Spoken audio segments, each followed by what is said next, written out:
Ang tahimik na trahedya ng isang pianista. Ika, 24 ng Mayo, 1993.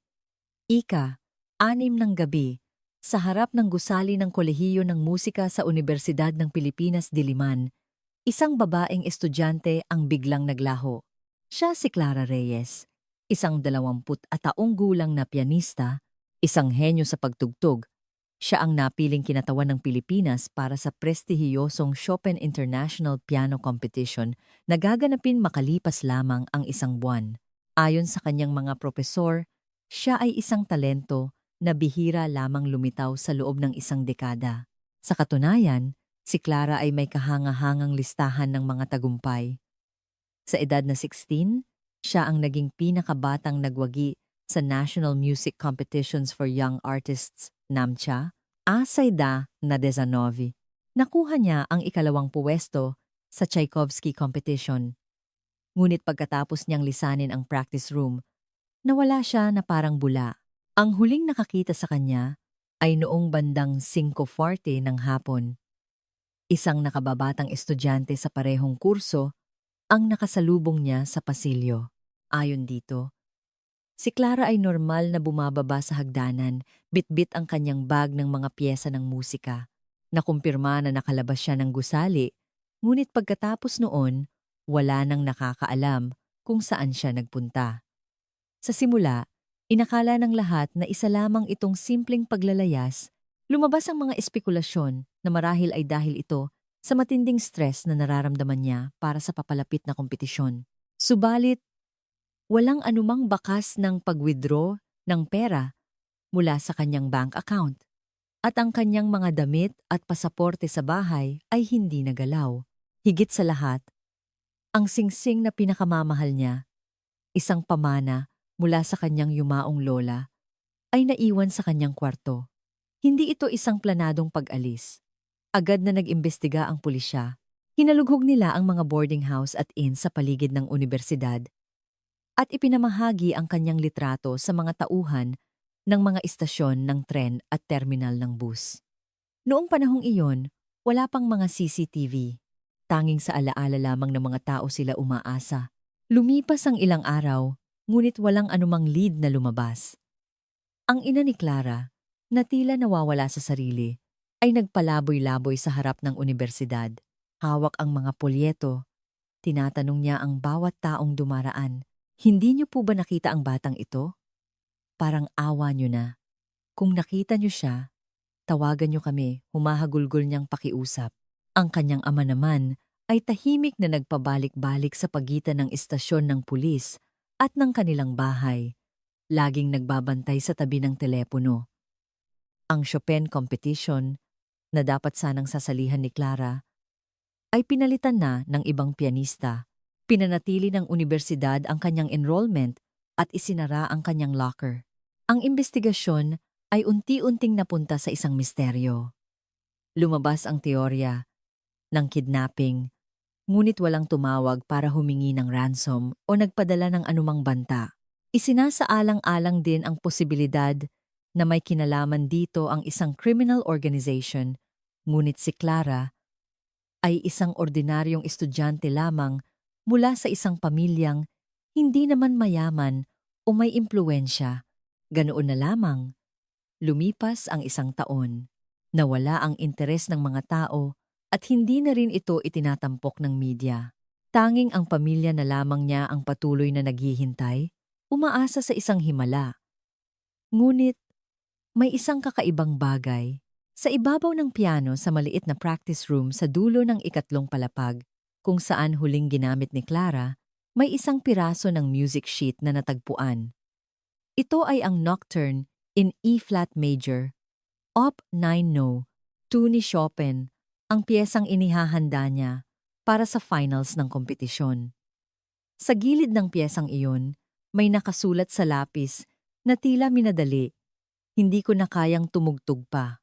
6 na salita lamang. Nagkaroon ng magkaibang opinyon ang mga pulis tungkol dito. Para sa isang investigador, ito ay isang pahiwatig ng pagpapakamatay. Para sa iba, ito ay simpleng pagdaing lamang ng isang taong nahihirapan sa kanyang pagsasanay. Walang anumang malinaw at lumipas ang 13 taon. Noong Marso 2006, isang tawag ang natanggap sa Quezon City Police District. Ang tumawag ay nagpakilalang ate ni Clara Reyes. Nanginginig ang kanyang boses. May sasabihin po ako tungkol sa kapatid ko. Ang isang tawag na iyon, ang muling bumuhay sa kasong natutulog na sa loob ng 13 taon. At isang katotohanan na hindi inaasahan ng sinuman ang nagsimulang lumabas sa liwanag. Ang taong pinakamalapit sa kanya ang siyang nagtatago ng pinakamalaking lihim. Bago natin simulan ang kwento ngayong araw, sandali lamang ang pag-subscribe at pag-like ay malaking tulong sa paghahatid namin ng mga kwento. At pakisulat sa comment section kung saang lugar nyo ito pinakikinggan. Babatiin ko kayo isa-isa. Ika. 15 ng Mayo 1993. Ika. 9 ng umaga. Dumating ang unang tawag sa opisina ng administrasyon ng Kolehiyo ng Musika sa UP. Ang ina ni Clara ang tumawag. Nag-aalala ang kanyang boses. Hindi po umuwi ang anak ko kagabi. Laging umuuwi yon bago mag-alas 8, pagkatapos mag-ensayo. Pero nawalan kami ng kontak sa kanya kagabi. Sa simula, hindi ito pinansin ng staff ng opisina. Hindi naman kakaiba para sa isang college student na hindi umuwi ng isang gabi. Hindi po ganoong klaseng bata si Clara. Hinding-hindi. Agad na tinawagan ng opisina ang kanyang propesor, si Professor Antonio Cruz, ang pinuno ng piano department. Nang matanggap ang tawag, agad niyang naramdaman ang bigat ng sitwasyon. Si Clara ay nakatakdang umalis patungong Poland sa loob ng 1 buwan at araw-araw siyang nagkukulong sa practice room ng higit sa 10 oras.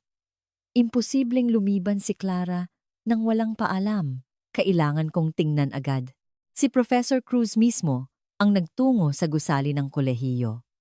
Kinatok niya ang pinto ng personal na practice room ni Clara sa dulo ng 3 palapag, ngunit walang sumasagot.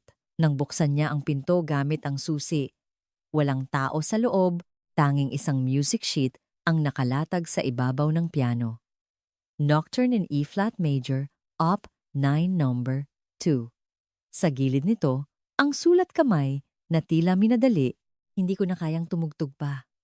Kinabahan si Professor Cruz nang makita ang mga salitang iyon. Ngunit hindi pa siya makagawa ng konklusyon. Maaaring may sakit lamang ito at nagpapahinga. O baka lumabas sandali para magpahangin. Ika. 10 ng umaga, isang formal na missing person report ang isinampa sa Quezon City Police District. Ang nag-ulat ay ang kanyang ama, si Jose Reyes, isang 51 taong gulang na guro sa high school. Nanginginig ang kanyang kamay habang pinipirmahan ang report. Hindi po namin makontak ang anak ko simula pa kagabi.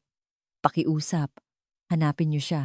Ang nakatalagang investigador ay si Detective Ben Ramos, isang 45 taong gulang na veterano. Habang nakikinig sa ulat, nagtanong siya ng ilang bagay. Ang anak niyo po ba ay may kasaysayan ng paglalayas o pag-alis sa bahay? Kahit minsan po. Hindi. Kamakailan ba? May problema ba siya sa boyfriend o sa pag-aaral? Piano lang po ang buhay ng anak ko. Wala siyang interes sa ibang bagay. Tumango si Detective Ramos. Ngunit sa kanyang iniisip niyang ito ay isang kaso lamang ng paglalayas. Karaniwan para sa isang 20 taong gulang na babaeng estudyante na hindi umuwi ng 1 o 2 araw. Gayunpaman, sinimulan niya ang investigasyon ayon sa protocol. Ika. 2 ng hapon. Dumating ang mga investigador sa UP campus. Ang una nilang pinuntahan ay ang gusali ng Kolehiyo ng Musika kung saan huling nakita si Clara. Ang building administrator, si Mang Tonyo, isang 62 taong gulang na lalaki, ay mahinahong nagsalita sa mga pulis. Kahapon po ng gabi, bandang 6:30, nakita ko si Miss Clara na bumababa mula sa 3 palapag. Mag-isa po ba siya? Opo, mag-isa.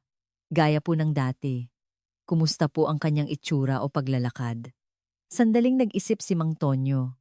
Wala naman pong pinagkaiba sa dati, pero hawak niya ang kanyang music bag sa isang kamay at mukhang medyo mabigat.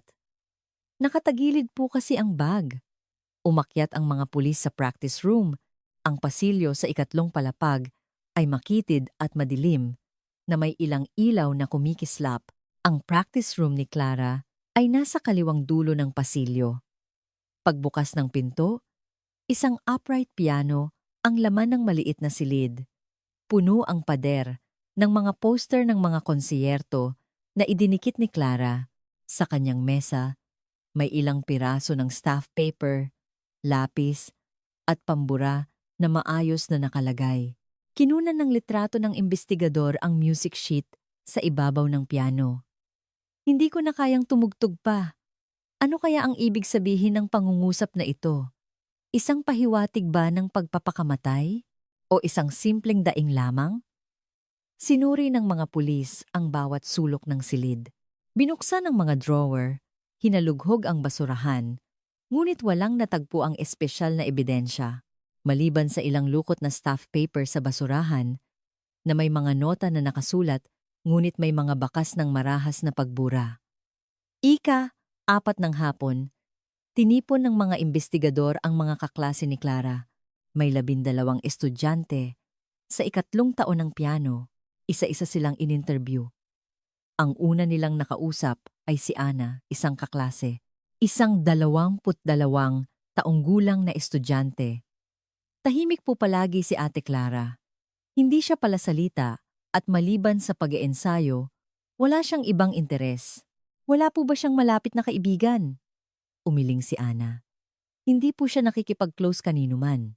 Mag-isa siyang kumakain ng tanghalian at kahit sa break time, nasa practice room lang siya. Boyfriend? Wala po yata. Sa pagkakaalam ko po, wala. Ang pangalawang in-interview ay isang nakababatang estudyante, si Miguel, mula sa ikalawang taon. Kagabi po, bandang 5:40, nakita ko si Senior Clara sa hallway. Lumapit ang imbestigador. Saan siya papunta? Pababa po sa hagdanan. Tumango lang po siya sa akin ng bahagya at naglakad palampas. Kumusta ang ekspresyon niya? Nag-alinlangan sandali si Miguel. Ganoon pa rin po, tulad ng dati. Walang ekspresyon, palagi naman po siyang ganoon. Ang pangatlong nakausap ay isang lalaking kaklase, si Paulo. Si Clara po ay isang henyo. Walang sino man sa amin ang makakapantay sa kanya. Wala bang naiinggit sa kanya? Ngumiti ng mapait si Paulo. Inggit? Siyempre po meron, pero walang sinuman ang direktang nagsasabi ng masama sa kanya. Kinikilala po kasi ng lahat ang agwat ng galing namin. 6 ng gabi, nagtungo ang mga pulis sa bahay ni Clara, isang lumang apartment sa Teachers Village, Quezon City. Sa dulo ng ikalawang palapag nakatira ang pamilya Reyes. Pagbukas ng pinto, isang maliit na sala ang bumungad. Ang ina, si Elena, 48 taong gulang, ay namumugto ang mga mata. Ang ama, si Jose, ay nakaupo sa sofa, nakatitig lamang sa telepono. Maaari po ba naming tingnan ang kwarto ng anak ninyo? Tumango ang mag-asawa. Ang kwarto ni Clara ay isang maliit na espasyo na halos 4 na metro kuwadrado lamang. Isang mesa, aparador, at maliit na kama lang ang laman. Sa pader, may mga poster ni na Beethoven at Chopin. Binuksan ng mga pulis ang aparador. Maayos na nakatiklop ang mga damit. Nang suriin ang drawer, nandoon pa rin ang kanyang bankbook at selyo. Pati ang kanyang pasaporte ay nasa loob din ng drawer. Mukhang hindi ito planadong paglalayas. Bulong ni Detective Ramos. Nang buksan ang drawer ng mesa, isang diary ang natagpuan. Humingi ng pahintulot ang imbestigador sa mga magulang at binuksan ito. Ang pinakahuling petsa ay Mayo 11. Wala pang isang buwan bago ang kompetisyon. Ayaw sumunod ng mga daliri ko. Bakit ba ang hirap? Kailangan kong magsanay pa ng mas mabuti. Blanko ang sumunod na pahina. Dahan-dahang binuklat ng imbestigador ang diary mula sa simula. Karamihan ay talaan ng kanyang mga ensayo. Halos walang mga pangungusap na nagpapahayag ng emosyon. Marso 5. 8 oras na ensayo ngayon, pagsasanay sa tempo ng Chopin Nocturne. Marso 9. Nagkaroon ng lesson kay Professor Cruz. Kailangang ayusin ang anggulo ng pulso. Abril 2. Na-tune na ang piano sa practice room. Simula bukas, seryosong ensayo na para sa kompetisyon. May isang bahagi lamang na may emosyonal na pangungusap. Petsa Abril 29. Pagod na ako. Pero hindi ako pwedeng sumuko. Babaguhin ng kompetisyong ito ang buhay ko. Isinara ng investigador ang diary. Wala siyang nakitang anumang pahiwatig ng pagpapakamatay o paglalayas dito. May nakaaway po ba ang anak ninyo kamakailan? Umiling ang ina. Wala po. Si Clara. Pag-uwi galing eskwela, kakain lang tapos matutulog na. Bihira siyang lumabas para makipagkita sa mga kaibigan. Mayroon po bang miyembro ng pamilya na may hidwaan kay Clara? Nag-alinlangan sandali ang ina bago magsalita. May isa pa po kaming anak na babae. Ate ni Clara. Estudyante din po ba ng musika? Opo. Parehong universidad. Parehong kurso. Nasa ika-4 na taon na po siya. Nagnota ang investigador. Nasaan po siya ngayon? Nasa kuwarto niya. Kinatok ng ina ang pinto ng isang kuwarto. Maya-maya, bumukas ito. Isang 25 taong gulang na babae ang lumabas. Si Cristina Reyes. Nang makita ang pulis, umiwas ng tingin si Cristina. Kailan ang huli niyong pag-uusap ng kapatid mo? Nung isang araw po, gabi ng Mayo na. Anong pinag-usapan ninyo? Sandaling natahimik si Cristina. Wala naman po. Sinabihan ko lang siya, nagalingan sa pag-iensayo. May napansin ka bang kakaiba sa kapatid mo? Wala po. Tahimik pa rin siya, tulad ng dati. Pinagmasdan ng investigador ang ekspresyon ni Cristina. Mukha siyang hindi komportable. Ngunit walang partikular na kahina-hinala. May alam ka bang lugar na posibleng puntahan ng kapatid mo? Hindi ko po alam. Maikling sagot ni Cristina at bumalik sa kanyang kwarto. 8 ng gabi, sinimula ng mga pulis na libutin ang mga apartment at boarding house sa paligid ng unibersidad. Sinusuri nila ang posibilidad na nakikituloy si Clara sa isang kaibigan. Ngunit walang sinuman ang nakakita sa kanya. Kinabukasan, Mayo 16, naging mas malawak ang investigasyon. Ipinamahagi ng pulisya ang litrato ni Clara sa mga may-ari ng tindahan sa paligid ng unibersidad, mula sa may-ari ng karinderya, tindahan ng school supplies, hanggang sa tindero sa convenience store, lahat ay tinanong. Nakita niyo po ba ang estudyanteng ito kagabi? Karamihan ay umiling. Hindi nila kilala si Clara o hindi nila matanda ang nakita siya.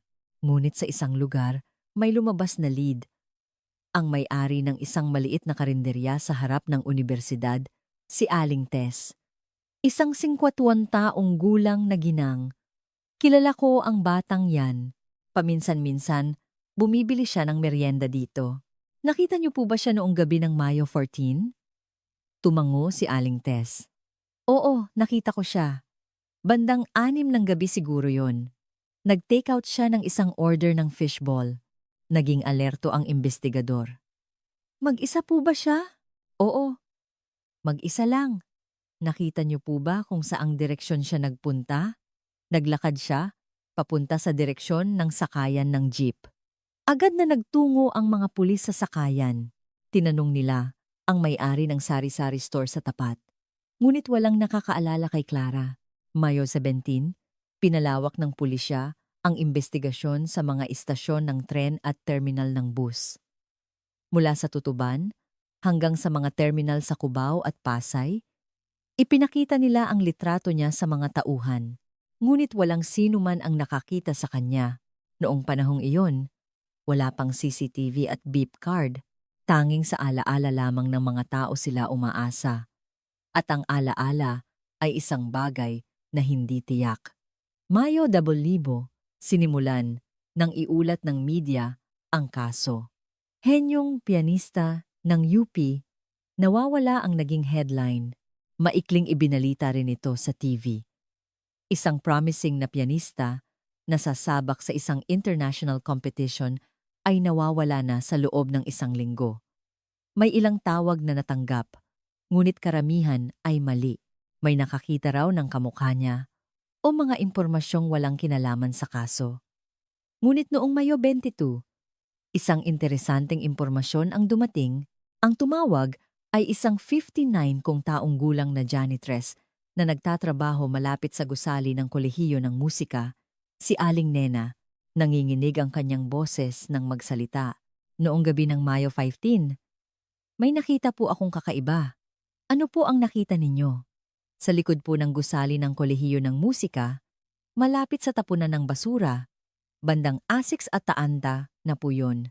May nakita akong 2 taong nag-uusap doon. Umayos ng upo ang investigador. 2 tao? Opo, parehong babae. Yung isa po, maliit at mahaba ang buhok na estudyante, at yung isa naman, medyo mas matangkad. Nakita niyo po ba ang mga mukha nila? Umiling si Aling Nena. Medyo malayo po kasi. Mga 20 metros siguro ang layo ko, at padilim na rin po noon. Narinig niyo po ba ang pinag-uusapan nila? Hindi naman po malakas ang boses nila, pero kakaiba ang atmosphere. Para po silang nag-aaway. Nag-aaway? Parang iwinasiwas po ng isa yung kamay niya. Parang galit. Agad na nagnota ang investigador. Pagkatapos po noon, anong nangyari? Hindi ko na po alam. Kumuha po kasi ako ng gamit panlinis sa ibang lugar at pagbalik ko, wala na po sila. Posible po bang isa sa 2 iyon si Clara Reyes? Hindi sigurado si Aling Nena. Ewan ko po. Hindi po ako sigurado. Hindi ko po kasi nakita ng maigi ang mukha. Mahalaga ang impormasyong ito. Kung si Clara ay may nakaaway, maaaring may kinalaman ito sa kanyang pagkawala. Muling ipinatawag ng mga pulis ang mga estudyante ng kolehiyo ng musika. Tinanong nila kung may sinumang nasa likod ng gusali noong bandang 6:30 ng gabi ng Mayo 14. Ngunit walang umamin na nandoon sila, Mayo 25. Natigil ang investigasyon. Walang bagong lead na lumabas. Isinasaalang-alang ng pulisya ang paghahanap sa Pasig River, ngunit walang malinaw na batayan. Sa gitna nito, may isang maliit na natuklasan. Sa muling pagsisiyasat sa tapunan ng basura sa likod ng gusali, isang maliit na bagay ang natagpuan sa tabi ng isang kanal. Isang silver na ipit sa buhok. Ipinakita ito ng mga pulis sa mga magulang ni Clara. Nang makita ng ina ang ipit, napaiyak siya. Kay Clara po yan. Ako po ang bumili niyan para sa kanya noong 1 taon. May pisikal na ebidensya na. Isang patunay na nandoon si Clara sa likod ng gusali. Kung ganoon, malaki ang posibilidad na isa sa 2 taong nakita ni Aling Nena ay si Clara. Ang tanong, sino ang isa pa? Sinubukan ng pulisya na kumuha ng fingerprints mula sa ipit, ngunit nabigo sila. Nahugasan na ito ng ulan at walang naiwang bakas. Ang DNA testing ay hindi pa karaniwan noong panahong iyon.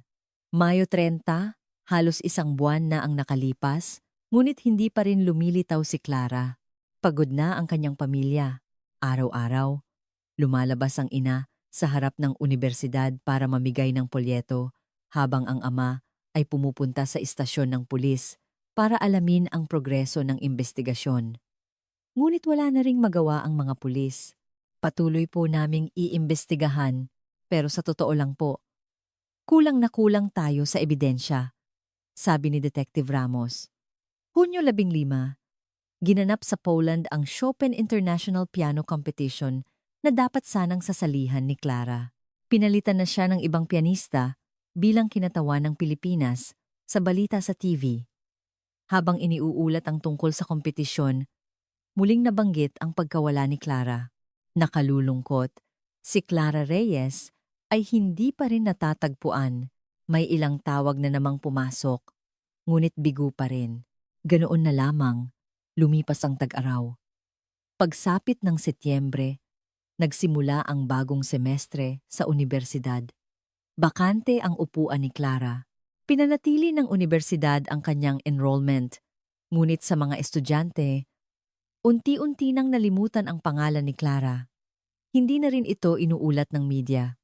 Dumating ang 1994, isang taon na ang lumipas, ngunit hindi pa rin bumabalik si Clara. Opisyal na sinabi ng pulisya na tuloy pa rin ang imbestigasyon, ngunit sa katotohanan, itinuring na itong isang cold case.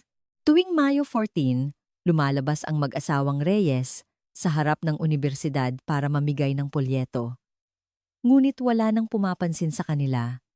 Ganoon na lamang, lumipas ang panahon. 2 taon, 3 taon, 5 taon, tuluyan nang nakalimutan ng mga tao ang pangalan ni Clara Reyes. Hindi na rin pinag-uusapan ng mga estudyante sa kolehiyo ng musika ang kaso. Ang practice room ni Clara ay ibinigay na sa ibang estudyante at ang music sheet sa ibabaw ng piano ay inalis na. Ang pagkakakilanlan ng 2 taong nakita ni Aling Nena ay hindi na natukoy. Ang ipit na natagpuan sa likod ng gusali ay hindi rin naging isang tiyak na ebidensya. Nananatili na lamang itong isang hindi nalutas na kaso. Ngunit ang katotohanan ay hindi naglaho. Ito ay nakatago sa alaala ng isang tao, sa konsensya ng isang tao, malalim na nakabaon, at lumipas ang mahabang 13 taon. Mga kaibigan, ang katotohanan ng gabing iyon na walang sinuman ang nakaalam sa loob ng 13 taon. Ano ang nangyari sa likod ng gusali? Sino ang 2 taong nakita ni Aling Nena? At bakit kinailangang itago ang katotohanan ito ng ganito katagal? Noong 2006, isang tawag sa telepono ang nagpabago sa lahat, ang lihim na nakatago sa pinakamalapit na lugar. Ngayon, ang selyo ay mabubuksan na. 7 ng Marso, 2006. 10 ng umaga, isang tawag ang natanggap sa opisina ng Criminal Investigation and Detection Unit sa QCPD. Maaari ko po bang makausap ang investigador na humawak sa kaso ni Clara Reyes? Babae ang boses. Nanginginig. Sandaling naguluhan ng pulis na naka-duty. Ang kaso ni Clara Reyes ay 13 taon na ang nakalipas. Ang humawak na investigador, si Ben Ramos, ay matagal nang retirado. Ang kaso po ni Clara Reyes ay matagal nang cold case. Ano po ang kailangan ninyo? Mahabang katahimikan ang sumunod sa kabilang linya. Ako po ang ate ni Clara. Ako po si Christina. Agad na umayos ng upo ang pulis. Ano po ang nais ninyong sabihin? May sasabihin po ako tungkol sa kapatid ko. 2:00 ng hapon, dumating si Christina sa istasyon ng pulis. Sa edad na 28, mas payat siya kumpara sa dati. Maitim ang ilalim ng kanyang mga mata at patuloy na nanginginig ang kanyang mga kamay. Ang bagong nakatalagang investigador ay si Detective Marco Santos, isang 35 taong gulang na may karanasan na. Inihatid niya si Christina sa interrogation room at umupo sa tapat niya. Ano po ang nais ninyong sabihin? Matagal bago nakapagsalita si Christina. Tinakpan niya ang kanyang mukha ng mga kamay at mahinang bumulong. Sa loob ng 13 taon. Nagsinungaling ako. Binuksan ni Detective Santos ang recorder. Magsimula po kayo sa umpisa. Dahan-dahan. Nanginginig na nagsimulang magsalita si Christina. Noong gabi ng Mayo 14, 1993, nakita ko po si Clara sa likod ng gusali ng kolehiyo ng musika. Naging alerto ang investigador. Iyon mismo ang lugar na sinabi ng saksi na si Aling Nena, 13 taon na ang nakalipas. Anong nangyari doon? Napaiyak si Christina. Nag-usap po kami. Hindi. Nag-away po kami. Tungkol saan po ang pinag-awayan ninyo? Hindi sumagot si Christina. Matagal siyang umiyak bago nagsalita. Pagkatapos po noon, hindi ko na nakita si Clara. Ako po ang huling taong nakakita sa kanya. Nagnota ang investigador. Saan po nagpunta ang kapatid ninyo pagkatapos ng pag-aaway? Hindi ko po alam. Ako po kasi ang unang umalis sa lugar na iyon. Naiwan po si Clara doon. Bakit ninyo itinago ang katotohanan ito sa loob ng 13 taon? Yumuko si Christina. Natakot po ako. Baka ako ang paghinalaan. At hindi ko rin po alam kung ano ang nangyari. Mas malalim na nagtanong si Detective Santos. Anong oras po kayo eksaktong nagkita? Bandang 6:30 po ng gabi siguro. Ano po ang nilalaman ng pag-aaway ninyo? Kinagat ni Christina ang kanyang labi. Personal na bagay po. Pakisabi po ng detalyado. Isang bagay lang po na maaring mangyari sa magkapatid. Stressed po kasi si Clara dahil sa kompetisyon. Naramdaman ng investigador na may itinatago siya. Ngunit sa ngayon, kailangan muna niyang pakinggan ang lahat. Matindi po ba ang pag-aaway ninyo? Medyo malakas po ang boses namin, pero wala pong pisikalan.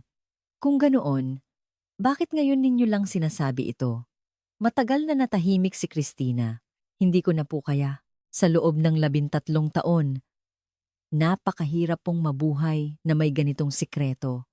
Tinapos ng investigador ang salaysay.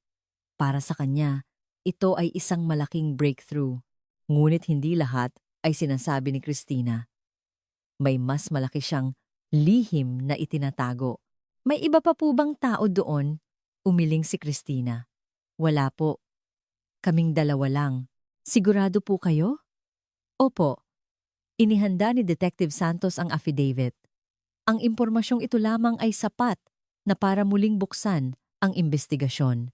Marso 9, nagpasya ang pulisya na muling buksan ang kaso ng pagkawala ni Clara Reyes makalipas ang 13 taon. Ang buong puwersa ng QCPD Homicide Section ay itinalaga sa kaso. Ang unang ginawa ay muling suriin ang mga ebidensya mula noong 1993. Kinuha nila ang kahon ng kaso ni Clara Reyes mula sa evidence room. Sa loob ng maalikabok na kahon, naroon ang mga bagay na nakolekta noon. Ang music sheet mula sa practice room, ang diary, at ang ipit na natagpuan sa likod ng gusali. Ipinadala nila ang mga ebidensyang ito sa Philippine National Police Crime Laboratory. Gamit ang teknolohiya ng 2006, posibleng magawa ang mga pagsusuri na imposible noong 13 taon na ang nakalipas, partikular nilang pinagtuunan ng pansin. Ang ipit. Nabigo silang makakuha ng fingerprints noon, ngunit may posibilidad na may naiwang maliliit na bakas. Marso 15, lumabas ang paunang resulta mula sa crime lab. May natagpuang maliliit na piraso ng fiber sa ipit. Kahit 13 taon na ang lumipas, may maliit na hibla na nakasiksik sa pagitan ng metal. Nang palakihin sa mikroskopyo, mukha itong gawa sa cotton. Maaari po bang matukoy kung saang damit ito nanggaling? Umiling ang forensic scientist. Limitado po ang magagawa natin sa fiber lang. Pero malamang po, nagaling ito sa isang damit na gawa sa cotton, tulad ng isang karaniwang t-shirt o blouse. Muling ipinatawag ng mga investigador si Christina. Marso 16, Ika, 3 ng hapon. Muling umupo si Christina sa interrogation room. Ngayon, mas seryoso ang kanyang itsura. Nagtanong si Detective Santos. Noong gabi ng Mayo 14, 1993, ano po ang suot ninyong damit? Nagulat si Christina. Hindi ko na po matandaan. Mahigit 13 taon na po ang nakalipas. Subukan niyo pong alalahanin. Pumikit si Christina at sinubukang alalahanin. Parang puting blouse po yata. Gawa po sa cotton. Nagnota ang investigador. Naitago niyo pa po ba ang damit na iyon? Hindi po. Matagal ko na pong itinapon. Kailan niyo po itinapon? Nag-alinlangan si Christina. Hindi ko po sigurado. Mga ilang taon na po ang nakalipas. Nagbato ng ibang tanong ang investigador. Nagkaroon po ba ng pisikal na kontak sa pagitan ninyo ng kapatid ninyo noong nag-aaway kayo? Wala po. Sigurado po kayo? Opo. Kung ganoon, bakit may fiber na mukhang galing sa damit ninyo na nakakabit sa ipit? Natigilan si Christina. Namutla ang kanyang mukha. Hindi ko po alam. Mas diniinan siya ni Detective Santos. Miss Reyes, mas mabuti kung sasabihin ninyo na ang totoo ngayon. Alam naming may itinatago kayo. Tinakpan ni Christina ang kanyang mukha ng mga kamay. Nanginginig ang kanyang mga balikat. Wala. Wala po talaga akong ginawa. Kung ganoon, bakit kayo nagsinungaling sa loob ng 13 taon? Bakit ninyo itinago na nagkita kayo ng kapatid ninyo? Hindi makasagot si Christina. Nagbago ng taktika ang investigador. Miss Reyes, ayon sa aming investigasyon, nag-major din kayo sa piano, pareho kayo ng universidad at kurso ng kapatid ninyo. Opo, ang kapatid ninyo ay isang henyo at sasali sa isang international competition. Kayo po. Kumusta? Yumuko si Christina. Ordinaryo lang po ako. Hindi po ba kayo naiinggit? Marahas na tumugon si Christina. Hindi po. Mahal ko po ang kapatid ko. Kung mahal ninyo, bakit kayo nag-away noong gabing iyon? Nanahimik si Christina. Bumuntong hininga si Detective Santos. Mukhang mahirap nang makakuha pa ng karagdagang impormasyon mula sa babaeng ito. Hanggang dito na lang muna tayo ngayon. Pero magpapatuloy ang investigasyon. Nanginginig na lumabas ng interrogation room si Christina. Marso 20, nagpa siya ang mga investigador na subukan ang ibang anggulo. Sinimulan nilang imbestigahan ang mga taong malapit kay Christina. Ang una nilang nakausap ay si Celine, isang kaklase ni Christina sa kolehiyo na ngayon ay isang 38 taong gulang na guro ng piano. Kumusta po ang relasyon ni na Christina at Clara? Maingat na sumagot si Celine. Sa panlabas, mukha silang normal na magkapatid. Pero sa loob, medyo komplikado. Anong ibig niyong sabihin? Inggit si Christina kay Clara. Natural lang naman yun, di ba? Henyo ang kapatid niya, habang siya ay ordinaryo lang. Malala po ba ang inggit niya? Tumango si Celine. Ilang beses na naglabas ng sama ng loob sa akin si Christina. Tinatanong niya kung bakit kahit anong ensayo niya, hindi niya mapantayan ang kapatid niya. Masama rin ang loob niya dahil parang si Clara lang ang inaasikaso ng mga magulang nila. Noong bandang Mayo, 1993, kumusta po ang kalagayan ni Christina? Nang malaman niyang sasali si Clara sa Chopin competition, mas lalo siyang na-depress. Madalas din siyang uminom. Mahalaga ang testimonya na ito. Ipinapakita nito na may motibo si Christina. Muling kinausap ng mga investigador ang mga propesor sa kolehiyo ng musika noon.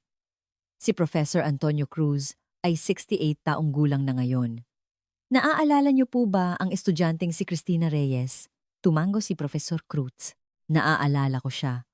Masipag na estudyante. Pero ang talento niya ay hindi maikukumpara sa kapatid niya. Kumusta po ang relasyon ng magkapatid? Sandaling nag-isip si Professor Cruz. Sa panlabas, mukha silang okay. Pero isang beses, may nakita akong kakaiba. Ano po ang nakita ninyo? Noong bandang Abril 1993 yata yon. Nakita ko silang nag-uusap sa hallway, pero seryoso ang mukha ni Christina. May sinabi si Clara, tapos bigla na lang tumalikod at umalis si Christina. Narinig niyo po ba ang pinag-usapan nila? Hindi. Malayo lang ako. Marso 25, may karagdagang resulta mula sa crime lab. Sa muling pagsisiyasat sa kanal sa likod ng gusali, sa isang selyadong espasyo na hindi napasukan ng tubig ulan sa ilalim ng konkretong istruktura, may nakitang bakas ng dugo. Kahit 13 taon na ang lumipas, napanatili ang bakas na kumapit sa semento. Maaari po bang matukoy ang blood type? Tinatayang Type A. Type A, ang blood type ni Clara Reyes. Naging alerto ang mga investigador. Ito ay isang ebidensya na may nangyari sa lugar na iyon. Posible po ba ang DNA test? Masyadong kaunti at luma na ang sample para makakuha ng kumpletong DNA profile, pero posibleng makakuha ng partial. Marso, 28, muling ipinatawag si Christina. Inilatag ni Detective Santos ang report mula sa crime lab sa mesa. Miss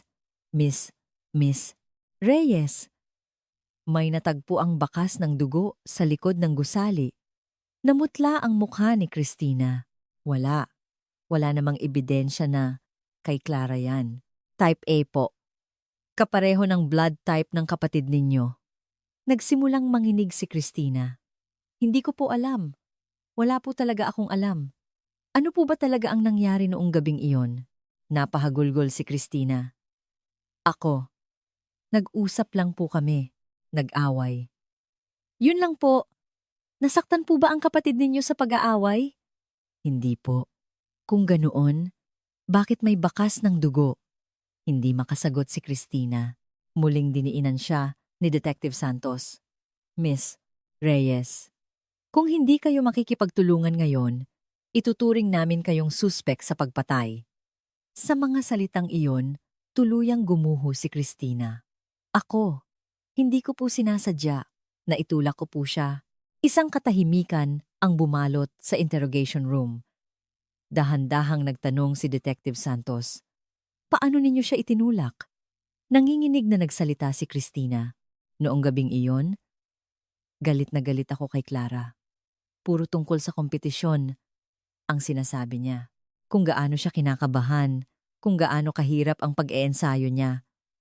Ako, hindi ko na napigilan at sumigaw ako. Anong sinabi ninyo? Ikaw lang ba ang nahihirapan? Alam mo ba kung paano ako nabubuhay? Yan ang isinigaw ko. Tapos, malamig niya akong tiningnan. At sinabi niya, wala kang talento ate, kaya hindi mo maiintindihan. Ipinagpatuloy ng investigador ang pagnota. Pagkatapos, hindi ko na alam ang ginawa ko. Naitulak ko si Clara. Hindi naman malakas. Talaga, dahil lang sa galit, tinulak ko siya sa balikat. At, napaiyak si Christina. Nawalan siya ng balanse. May konkretong gilid ng kanal sa likod niya. At natapilok siya doon. Sa pagbagsak niya, nasugatan ang palad niya. Gaano kalala ang sugat? Hindi naman po masyado. Medyo dumugo lang ang palad niya, pero hindi naman malubha. Pagkatapos noon, anong nangyari? Matagal na umiyak si Christina bago magsalita. Tumayo si Clara at tiningnan ako. Yung tingin niya, napakalamig. Tapos, walang imik siyang tumalikod at naglakad palayo. Saang direksyon? Sa kabilang direksyon po ng gusali. Hindi po papunta sa main gate, kundi sa likod na gate. Kayo po? Naiwan po ako doon. Pinanood ko siyang papalayo. Tapos, natakot ako. Paano kung isumbong niya ako kina mama at papa? Kaya sa kabilang direksyon din po ako nagpunta. Maingat na nagtanong si Detective Santos. Iyon na po ba ang huli? Na nakita ninyo ang kapatid ninyo? Opo. Wala na po bang kontak mula sa kanya pagkatapos noon? Wala po. Saan sa tingin ninyo siya nagpunta? Umiling si Christina. Hindi ko po alam. Wala po talaga akong alam. Simula noon, hindi ko na nakita si Clara. Mas malalim na nagtanong ang investigador. Mayroon po bang lugar na posibleng puntahan ng kapatid ninyo? Sa ganoong kalagayan? Eskwela at bahay lang po ang alam niya. Kung ganoon, bakit ninyo itinago ang katotohanan ito sa loob ng 13 taon? Nabasag ang boses ni Christina. Natakot po ako. Ako ang huling nakakita kay Clara. At nag-away pa kami. Siguradong ako ang paghihinalaan ng mga tao. Kaya, nagkunwari na lang po akong walang alam. Pati sa mga magulang ninyo? Opo, pati po sa kanila. Bumuntong hininga si Detective Santos. Kung totoo ang lahat ng sinabi niya, si Christina ay may kinalaman lamang hanggang sa pagkakatulak at pagkakasugat sa kapatid niya. At posibleng wala na siyang alam pagkatapos noon. Ngunit mayroon pa ring hindi tugma. Mas, Reyes, sigurado po ba kayong iyon na ang lahat? Wala na po ba kayong itinatago? Umiling si Christina. Wala na po. Nasabi ko na po ang lahat ng alam ko. Tinapos ng investigador ang affidavit. Maaari na po kayong umuwi sa ngayon. Ngunit maglalabas kami ng hold departure order. At maaaring ipatawag namin kayo anumang oras. Walang lakas na tumango si Christina at lumabas ng interrogation room. Abril 3. Batay sa salaysay ni Christina, inayos muli ng mga investigador ang direksyon ng investigasyon. Kung si Clara ay nasugatan sa likod ng gusali at nagtungo sa direksyon ng likod na gate, doon sila dapat mag-focus. Ang lugar sa paligid ng likod na gate ng unibersidad ay hindi matao noon. May isang maliit na daan papunta sa isang maliit na kakahuyan at sa kabila noon ay isang residential area. Muling binalikan ng mga pulis ang mga residente sa lugar na iyon. Ngunit makalipas ang 13 taon, halos wala nang nakakaalala sa panahong iyon. Sa gitna nito, isang saksi ang lumitaw. Isang 65 taong gulang na lalaki, si Mang Carding, na may-ari ng isang maliit na sari-sari store malapit sa likod na gate noon. Sinabi niya sa mga pulis, "Noong 1993, may kakaibang nangyari. Ano po yun? Bandang kalagitnaan po siguro ng Mayo yon. Mga 7 ng gabi, may isang dalaga na dumaan sa harap ng tindahan ko. Dumudugo ang kamay niya. Naging alerto ang mga investigador. Nakita niyo po ba? Ang mukha niya? Madilim na po kaya hindi ko masyadong nakita. Pero mukha pong estudyante. May dala po siyang bag. Saang direksyon po siya nagpunta? Umakyat po siya papunta sa kakahuyan. Hindi po ba kayo nag-report?" Umiling si Mang Carding. "Wala lang po sa isip ko noon. Akala ko nadapa lang at nasugatan. Nang mabalitaan ko yung tungkol sa nawawalang estudyante, hindi ko rin naisip na siya yon." Agad na sinimulan ng mga pulis ang paghahanap sa kakahuyan. Mga 300 metro mula sa likod na gate ng unibersidad, ang lugar ay puno ng malalaking puno. Noon, wala pang maayos na daanan at bihira itong puntahan ng mga tao. Gumamit sila ng mga K-9 dogs at ang mga pulis mismo ang nagsuong sa mga halamanan. Abril 7, sa gitna ng kakahuyan, sa isang liblib na lugar, may natagpuan. Isang lumang bag dahil sa ulan at araw sa loob ng 13 taon. Sira na ito, ngunit dahil gawa sa leather, hindi ito tuluyang nabulok. Maingat na inangat ng mga pulis ang bag. Sa loob, may ilang piraso ng music sheet. Dahil sa katagalan, marupok na ang papel, ngunit nababasa pa rin ang mga nakasulat. Chopin, Nocturne. Ang bag ni Clara Reyes. 10 metro mula sa lugar kung saan natagpuan ang bag. Sa likod ng isang puno, sa isang hukay, naghukay pa sila. At doon, natagpuan ang mga buto ng tao. Makalipas ang 13 taon, natagpuan si Clara Reyes. Mga kaibigan, si Clara Reyes na nakabaon sa kakahuyan sa loob ng 13 taon. Si Christina ba ay may kinalaman lamang hanggang sa pagkakatulak sa kapatid niya? O may mas malaki pa siyang lihim na itinatago? Ano ang sinasabi ng mga natagpuang buto at mga ebidensya sa paligid? At bakit umakyat si Clara sa kakahuyan? Ang lahat ng piraso ng puzzle ay nagsisimula ng magkabit-kabit. Ang pinakakagimbal-gimbal na katotohanan ay naghihintay sa inyo. Ika-8 ng Abril 2006. Ika-10 ng umaga, sinimulan ang pagsusuri sa mga buto sa PNP Crime Laboratory. Ang mga butong nakabaon sa lupa sa loob ng 13 taon ay maingat na inilatag. Halos nabulok na ang damit, ngunit may ilang piraso ng hibla at ilang metal na butones ang natira. Sinuri ng mabuti ni Dr. Liza Ocampo, isang forensic pathologist, ang mga buto. Ang tinatayang edad ng pagkamatay ay nasa early 20s. Babae.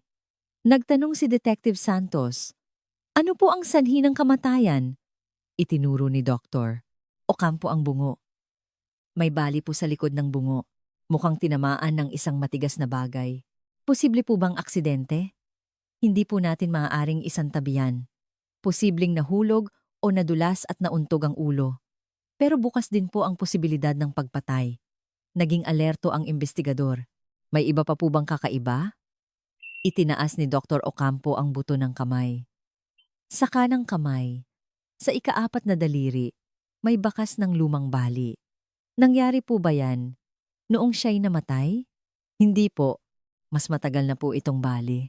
Mga ilang taon na po ang nakalipas. Mukhang nagamot naman po. Sinuri ni Detective Santos ang medical records ni Clara. Natagpuan niya ang isang tala noong 1990 nang si Clara ay 19 na taong gulang.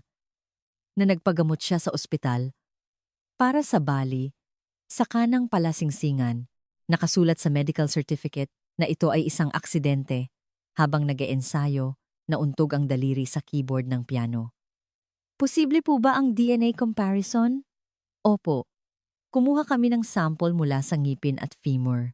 Kapag ikinumpara sa DNA ng pamilya, makukumpirma ang pagkakakilanlan. Abril 10. Lumabas ang resulta ng DNA test. Ang DNA na nakuha mula sa mga buto ay tumugma sa mga magulang. Si Clara Reyes nga. Narinig ng mag-asawang Reyes ang balitang ito sa istasyon ng pulis. Ang ina, si Elena, ay hinimatay. Clara, anak ko. 13 taon silang naghintay. Ngunit mga buto na lamang ang bumalik. Ang ama, si Jose, ay tahimik na umiiyak sa edad na 64. Araw-araw niyang hinintay ang kanyang anak. Hindi sila lumipat ng bahay o nagpalit ng numero ng telepono sa pag-asang babalik siyang buhay. Maingat na nagtanong si Detective Santos. Nasaktan po ang daliri ng anak ninyo noong 1990. Tama po ba? Tumango si Jose. Opo, nasaktan habang nag-eensayo. Paano po eksaktong nangyari? Bigla raw pong nagsara ang takip ng piano at naipit ang daliri niya. Mag-isa po ba siyang nag-eensayo noon? Sandaling nag-isip si Jose. Hindi po. Kasama niya ang ate niyang si Christina. Mabilis daw pong itinaas ni Christina ang takip para mailabas ang kamay niya. Nagnota ang investigador. Ano po ang sinabi ni Christina noon? Umiiyak po siyang humingi ng tawad. Aksidente raw pong nasagi niya ang takip. Naramdaman ni Detective Santos na may mali. Abril 11. Muling ipinatawag si Christina. Ngayon, iba na ang sitwasyon. Natagpuan na ang mga buto at nalaman na ang sanhi ng kamatayan. Malamig na nagtanong si Detective Santos. Miss Reyes? Naaalala niyo po ba ang insidente noong 1990 kung saan nabali ang daliri ng kapatid ninyo? Nanigas ang mukha ni Christina. Naaalala ko po. Paano po nangyari? Aksidente po. Hindi ko po sinasadyang masagi ang takip ng piano at nagsara ito at naipit ang daliri ni Clara. Talaga po bang aksidente? Umiwas ng tingin si Christina. Anong ibig niyong sabihin? Hindi po ba ninyo sinadya? Marahas na itinanggi ni Christina. Hindi po. Aksidente po yun. Nagbato ng ibang tanong ang investigador. Natagpuan na po ang mga buto ni Clara Reyes. Nanginginig ang katawan ni Christina. Alam ko po, ang sanhi ng kamatayan ay bali sa bungo. Malakas na nauntog ang ulo niya. Hindi umimik si Christina. Miss Reyes? Ano po ba talaga ang nangyari noong gabi ng Mayo 14, 1993? Sabihin niyo na po ang lahat ngayon. Matagal na natahimik si Christina. Pagkatapos, dahan-dahan siyang nagsalita. Ako. Nagsinungaling po ako. Anong kasinungalingan? Noong gabing iyon, hindi ko lang po basta itinulak si Clara. Isang tensyon ang bumalot sa interrogation room. Nanginginig na ipinagpatuloy ni Christina ang kanyang salaysay. Noong gabing iyon, hinintay ko si Clara sa likod ng gusali. Alam ko po kung anong oras siya matatapos mag-ensayo. Bakit niyo po siya hinintay? Napaiyak si Christina. Gusto ko po siyang kausapin. Naitigil na niya ang pagsali sa kompetisyon. Lumapit ang investigador. Bakit po ninyo gustong sabihin yon? Ako. Pagod na po ako. Buong buhay ko, nabuhay ako sa anino ni Clara. Siya lang ang inaasikaso ni na mama at papa. Siya lang ang paborito ng mga propesor. Kahit anong sikap ko, hindi ako napapansin. Tinakpan ni Christina ang kanyang mukha ng mga kamay. Lalo na pagkatapos ng nangyari noong 1990. Hindi ko na kinaya anong nangyari noong 1990. Umamin si Christina. Sinadya ko po yon. ang pagbagsak ng takip ng piano sa daliri ni Clara. Natahimik ang interrogation room. Kalmadong nagtanong si Detective Santos. Bakit ninyo ginawa yon? Nanalo po si Clara ng ikalawang pwesto sa Tchaikovsky competition. Sa edad na 99, lahat ay pumupuri sa kanya. Ako, sa parehong edad, kahit sa school competition, hindi ako nanalo. Napahikbi si Christina. Isang araw, sa bahay, nag-iensayo si Clara. Nakaupo ako sa tabi niya at pinapanood siya. Ang perpektong galaw ng mga daliri niya, ang talento niya. Habang pinapanood ko, umakyat ang inggit sa akin. At, nang sandaling tumingin si Clara sa music sheet, ibinagsak ko ang takip ng piano sa ibabaw ng mga daliri niya. Anong sinabi ng kapatid ninyo? Sumigaw po siya. Nagkunwari akong nagulat at itinaas ang takip. Dumating sina mama at papa at umiyak akong humingi ng tawad. Sabi ko, aksidente lang. Ipinagpatuloy ng investigador ang pagnota. Alam po ba ng kapatid ninyo na sinadya ninyo? Tumango si Christina. Siguro po alam niya. Tiningnan ako ni Clara. Hindi ko makalimutan ang tingin na iyon. Isang tingin na may halong pagtataksil at galit. Pero hindi po ba niya sinabi sa mga magulang ninyo? Hindi po. Walang sinabi si Clara. Iniiwasan niya na lang ako. Huminga ng malalim si Detective Santos. Kung ganoon, bumalik tayo sa Mayo 14, 1993. Sa likod ng gusali, anong sinabi ninyo sa kapatid ninyo? Nanginginig na nagsalita si Christina. Sinabi ko po kay Clara na huwag nang sumali sa kompetisyon. Dahil sa kanya, nahihirapan ang pamilya natin. Sa kanya lang nakatuon ang pansin ni na mama at papa. Yan ang isinigaw ko. Ikaw, ate, puro inggit lang ang alam mo. Hindi yan maiintindihan ng walang talento. Pinunasan ni Christina ang kanyang mga luha. Sa sinabi niyang, yun, nawala ako sa sarili. Sinugod ko si Clara. Anong ginawa ninyo? Hinawakan ko ang kamay ni Clara. Ang kanang kamay niya. At pinilipit ko. Naging alerto ang investigador. Sinubukan niyo pong baliin ang daliri niya? Tumango si Christina. Opo, gusto kong sirain ulit ang perpektong mga daliri na yon para hindi na siya makatugtog, para hindi na siya makasali sa kompetisyon. At, sumigaw si Clara, tinulak niya ako. Tinulak ko rin siya ng malakas. Nawalan siya ng balanse. Nabasag ang boses ni Christina. May konkretong istruktura ng kanal sa likod niya. Sinubukan niyang iwasan yun, pero natapilok siya. At sa pagbagsak niya, nauntog ang ulo niya. Saan nauntog? Sa gilid po ng semento. Isang malakas na tunog ang narinig ko. Natahimik ang interrogation room. Dahan-dahang nagtanong si Detective Santos. Pagkatapos noon, anong nangyari? Tinakpan ni Christina ang kanyang mukha at umiyak. Bumagsak si Clara. Dumudugo ang ulo niya. Natakot ako. Niyugyug ko siya, pero hindi siya sumasagot. Wala po siyang malay? Opo. Nakapikit siya. Parang humihinga, parang hindi. Tumawag po ba kayo ng ambulansya? Umiling si Christina. Yun! Yun po ang pinagsisisihan ko. Sobrang takot ko. Wala akong nagawa. Tumingin ako sa paligid, buti na lang walang tao. Padilim na rin kasi noon. Anong ginawa ninyo? Nanginginig na nagsalita si Christina. Iniwan ko si Clara at tumakbo ako. Hindi makapaniwalang tiningnan siya ng investigador. Iniwan niyo ang kapatid ninyo? Opo. Duwag po ako. Natakot akong maging isang mamamatay tao. Kung ganoon, paano napunta ang mga buto sa kakahuyan? Matagal na natahimik si Christina. Pagkatapos, mahinang nagsalita. Pagkalipas ng isang oras, bumalik ako. Bakit? Naisip ko na baka buhay pa si Clara. At kung patay na siya, kailangan kong alisin ang mga bakas ko. Pinigilan ng investigador ang kanyang galit at nagtanong.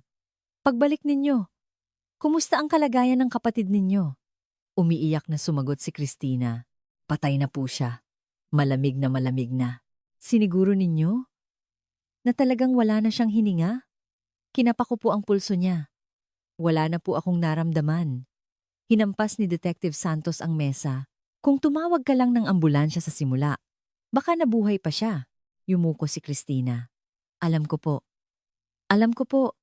Habang buhay po akong uusigin yan. Pagkatapos, anong ginawa ninyo? Tiningnan ko ang paligid.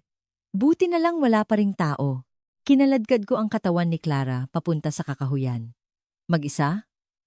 Payat po si Clara. Kaya ko pong kaladkarin. Gaano kalayo ang inakyat ninyo? Mga 200 metro po, hanggang sa masukal na bahagi. Doon, naghukay ako ng lupa. Gamit ang mga kamay ninyo? Wala po akong gamit. Ginamit ko ang mga bato at sanga sa paligid. Naghukay ako ng butas at inilibing si Clara. Nandidiring tumingin sa kanya ang investigador. Ang bag na dala ni Clara. Isinama ko pong inilibing at sa loob ng 13 taon, nabuhay kayo na walang sinasabi? Tinapos ni Detective Santos ang affidavit. Miss Reyes, inaaresto ka namin sa kasong murder at pagtatago ng bangkay. Hindi pumalag si Christina. Nakayuko siyang pinusasan. Abril 15, isinampa ng piskalya ang kasong murder laban kay Christina, ngunit tinutulan ito ng kanyang abogado. Hindi raw ito murder, kundi homicide at hindi planado kundi isang aksidente. Ang akusado ay walang intensyong patayin ang kanyang kapatid. Sa gitna ng pag-aaway, naitulak niya ito at sa kasamaang palad nauntog ang ulo ng kapatid niya. Sumagot ang piskal. Ang akusado noong 1990 ay may kasaysayan na ng sadyang pananakit sa daliri ng kanyang kapatid. Ito ay isang planado at tuloy-tuloy na pang-aabuso. Bukod dito, matapos ang insidente, hindi siya humingi ng tulong at pinabayaan ang biktima at itinago ang bangkay. Ito ay malinaw na pagpatay. Naging sentro ng atensyon ng publiko ang paglilitis. Nagulat ang mga tao sa katotohanang pinatay ng isang kapatid ang kanyang henyong kapatid dahil sa inggit. Mayo W. Ginanap ang unang pagdinig. Pumasok si Christina sa korte. Sa kanyang payat na mukha at suot na uniforme ng bilanggo, ibang-iba na ang kanyang itsura. Nagtanong ang hukom. Akusado, inaamin mo ba ang mga paratang? Mahinang sumagot si Christina. Ilan lang po. Anong bahagi ang itinatanggi mo? Wala po akong intensyong patayin si Clara. Aksidente po yun, sumagot ang piskal. Inamin ng akusado na sinubukan niyang baliin ang daliri ng biktima. Ito ay malinaw na intensyon na manakit. Sinabi ng abogado ni Christina, magkaiba po ang intensyong manakit sa daliri at ang intensyong pumatay. Hindi inaasahan ng akusado na mabubuwal ang kanyang kapatid. Nagpatuloy ang paglilitis. Tumestigo ang mga magulang ni Clara. Umiiyak si Elena sa witness stand. Mabait na bata si Clara. Kahit kailan hindi niya kinamuhian ang ate niya. Noong nasaktan ang daliri niya noong 1990, pinagtanggol pa niya si Christina. Nagtanong ang hukom. Pinagtanggol ng biktima ang akusado? Opo. Sinabi ni Clara sa amin na huwag sisihin ang ate niya. Aksidente lang daw. Mabait na bata yon. Hindi na naipagpatuloy ni Elena ang kanyang pagsasalita. Tumestigo rin ang ama, si Jose. Pantay ang pagmamahal ko sa dalawa kong anak. Kung naramdaman ni Christina na nasa anino siya ni Clara, kasalanan ko po yon. Umiyak siya. Pero sapat na ba yung dahilan para patayin ang kapatid niya? Sa loob ng 13 taon, impyerno ang buhay namin. Hindi namin alam kung nasaan ang anak namin. Tiningnan ng hukom si Christina. Akusado. May sasabihin ka ba? Tumayo si Christina at yumuko sa kanyang mga magulang. Patawad po. Patawarin niyo po ako. Ngunit walang anumang maibabalik ang paghingi ng tawad. Hunyo 30, ginanap ang final arguments. Humiling ang piskal ng habambuhay na pagkakakulong. Ang akusado, dahil sa inggit, ay nanakit ng kanyang kapatid, hindi humingi ng tulong, itinago ang bangkay, at nagsinungaling sa loob ng 13 taon. Ito ay isang krimen na hindi mapapatawad. Humingi ng mas magaan na parusa ang abogado. Lubos na nagsisisi ang akusado. Ito ay isang aksidente at walang intensyong pumatay. Ang akusado ay 13 taon ding pinahirapan ng kanyang konsensya. Hulyo 15, inilabas ang hatol.